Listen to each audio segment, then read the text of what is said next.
দেশের বিভিন্ন জায়গার আরো কিছু খবর নিয়ে একটি ডেস্ক রিপোর্ট। দেশ এবং রাষ্ট্রবিরোধী চক্র মিথ্যা প্রচারণার মাধ্যমে শিল্প খাতকে অস্থিতিশীল করার পায়তারা করছে বলে অভিযোগ করেছে চট্টগ্রাম মেট্রোপলিটন পুলিশ।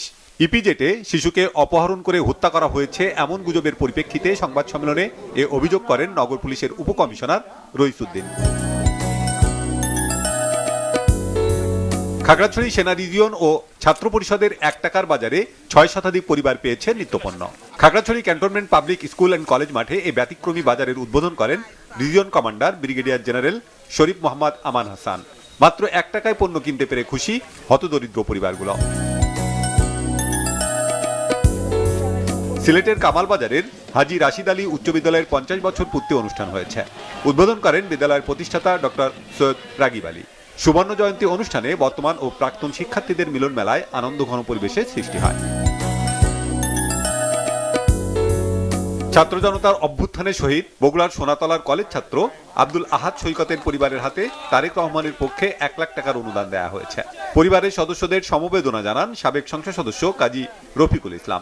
উপজেলা বিএনপি ও দলের অঙ্গ সংগঠনের নেতাকর্মীদের নিয়ে শহীদ আব্দুল আহাদ সৈকতের কবর জিয়ারত করেন তিনি। কিশোরগঞ্জের বাজিতপুর উপজেলা বিএনপির মেয়াদ উত্তীর্ণ আহ্বায়ক কমিটি বিলুপ্ত করে নতুন কমিটি গঠনের দাবিতে বিক্ষোভ মিছিল ও সমাবেশ করেছে উপজেলা বিএনপি। বাসমহল এলাকায় এ বিক্ষোভ সমাবেশ হয়। সমাবেশে বক্তারা মেয়াদ উত্তীর্ণ বর্তমান কমিটির আহ্বায়ক শেখ মুজিবুর রহমান ইকবাল ও 1 নম্বর যুগ্ম আহ্বায়ক মনিরুজ্জামান মনিরের বিরুদ্ধে সাংগঠনিক ব্যবস্থা গ্রহণ সহ নতুন কমিটি গঠনের দাবি জানান। কৃষক সমাবেশ অনুষ্ঠিত হয়েছে কুড়িগ্রামে।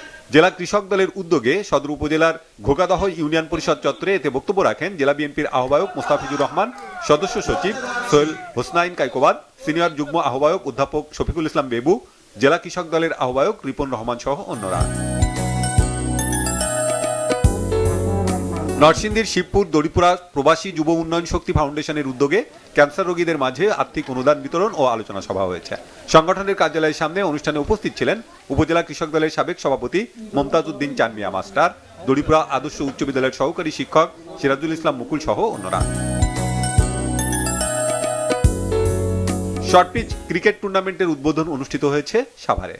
পৌর এলাকার মজিদপুরে অনুষ্ঠানে প্রধান অতিথি ছিলেন বিএনপির কেন্দ্রীয় নেতা সাবেক সংসদ সদস্য ডাক্তার দেওয়ান মোহাম্মদ সালাউদ্দিন। সাতক্ষীরার তালায় 8 দলের নকআউট ফুটবল টুর্নামেন্টের ফাইনাল খেলা হয়েছে। এতে প্রধান অতিথি ছিলেন কেন্দ্রীয় বিএনপির প্রকাশনা বিষয়ক সম্পাদক ও সাবেক এমপি হাবিবুল ইসলাম হাবিব। খেলায় মাগুরা যুব সংঘ মোকাবেলা করে আন্দোলিয়া স্পোর্টিং ক্লাবকে।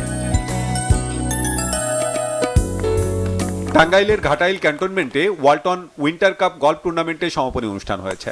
সকালে শহীদ সালাউদ্দিন সেনানিবাসের গল্ফ ক্লাবে এতে উপস্থিত ছিলেন ওয়ালটনের ক্রীড়া উপদেষ্টা ইকবাল বিন আনোয়ার ডন। প্রধান অতিথি থেকে পুরস্কার বিতরণ করেন 19 পদাতিক ডিভিশনের জিওসি ও area commander major general Hussain Mohammad Mashiur Rahman. শতকণ্ঠে নজরুল সঙ্গীত ও দেশের গান শুটিং এর উদ্বোধন হয়েছে। জাতীয় স্মৃতিসৌধে এর উদ্বোধন ও মহড়া করেন সুরলহরী সঙ্গীত একাডেমির পরিচালক রিপন মাহবুব। Banglavision news desk.